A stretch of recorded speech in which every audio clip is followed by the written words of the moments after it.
Shalom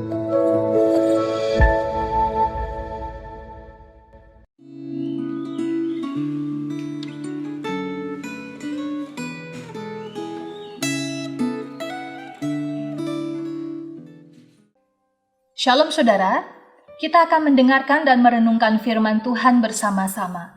Namun sebelumnya saya mengajak kita untuk berdoa. Mari kita berdoa. Bapa di dalam surga, terima kasih untuk hari ini.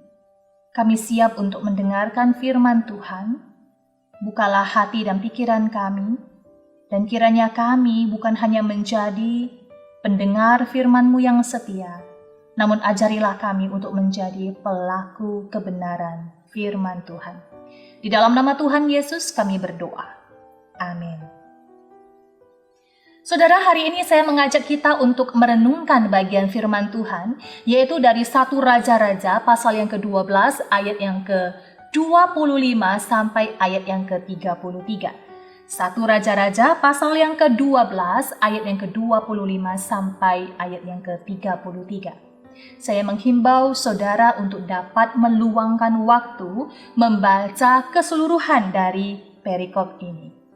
Saudara yang terkasih, melalui perikop ini saya mengajak kita untuk fokus pada 3 ayat saja, yaitu pada ayat 26 sampai ayat yang ke-28.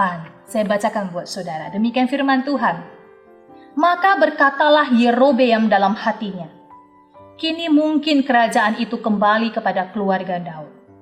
Jika bangsa itu pergi mempersembahkan korban sembelihan di rumah Tuhan di Yerusalem, maka tentulah hati bangsa ini akan berbalik kepada tuan mereka, yaitu Rehabeam, Raja Yehuda. Kemudian mereka akan membunuh aku dan akan kembali kepada Rehabeam, Raja Yehuda.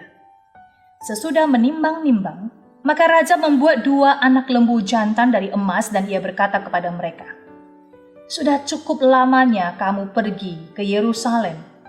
Hai Israel, lihatlah sekarang Allah-Allahmu yang telah menuntun engkau keluar dari tanah Mesir. Saudara terkasih, Raja Yerobeam adalah raja pertama dari kerajaan Israel Utara.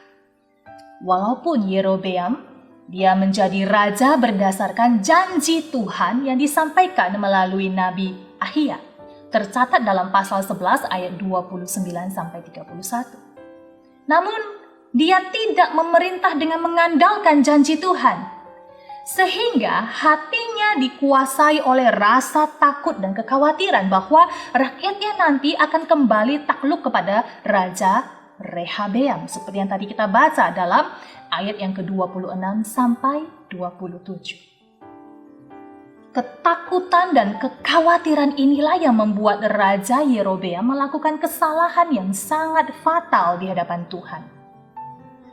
Dia memikirkan kepentingan dirinya supaya dia tetap berkuasa sebagai raja. Saudara terkasih, kesalahan fatal apa yang diperbuat oleh Raja Yerobeam? Kita bisa temukan dalam ayat yang ke-29 sampai ayat yang ke-33. Dan Alkitab mencatat, Raja Yerobeam membuat patung berhala untuk disembah oleh rakyatnya, yaitu orang-orang Israel. Dia membuat kuil-kuil di atas bukit-bukit pengorbanan dan mengangkat imam-imam bukan dari suku Lewi. Raja Yerobeam juga menentukan suatu hari raya khusus bagi orang Israel, seakan-akan suatu hari raya tandingan yang berbeda. Dan Raja Yerobeam naik ke tempat mezbah pengorbanan dan dia sendirilah yang melakukan pembakaran korban persembahan. Saudara yang terkasih, apa yang dilakukan Raja Yerobeam tentulah tidak memperkenankan hati Tuhan.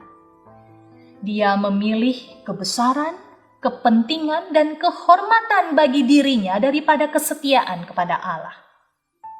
Dia bahkan tidak segan-segan saudara, dia memalsukan Tuhan dan menyesatkan umat Tuhan. Karena dia takut kehilangan jabatan dan seluruh kelimpahan hidupnya sebagai seorang raja. Namun sayang, dia tidak takut kehilangan penyertaan dan berkat dari Tuhan Allah yang sejati dalam hidupnya. Saudara, saya mengajak kita untuk merefleksikan bagian firman Tuhan hari ini. Bagaimana kondisi hati dan iman saudara hari ini? Apakah Tuhan segalanya bagi saudara? Ketika diperhadapkan dengan pilihan, manakah yang saudara pilih? Kepentingan diri sendiri, kesenangan diri sendiri, kehormatan bagi diri sendiri, ataukah kehadiran Tuhan dan kemuliaan Tuhan di dalam hidup saudara yang saudara pilih? Betapa sering orang meninggalkan Tuhan demi mendapatkan Allah yang lain berupa materi, kekayaan, ketenaran, atau pengakuan manusia belaka. Bahkan di dalam pelayanan pun dapat terjadi, saudara. Bisa jadi kita tidak sedang melayani Tuhan, melainkan melayani diri sendiri. Mungkin saja kita mencari jabatan, pengakuan, dan hormat melalui suatu pelayanan yang dipercayakan bagi kita. Siapakah yang kita muliakan? Tuhankah yang kita muliakan atau diri kita sendiri? Siapakah yang terbesar di dalam hidup kita? Diri kita kah atau Tuhan? Saudara yang terkasih, kiranya firman Tuhan hari ini menolong kita untuk membenahi hidup kita di hadapan Tuhan.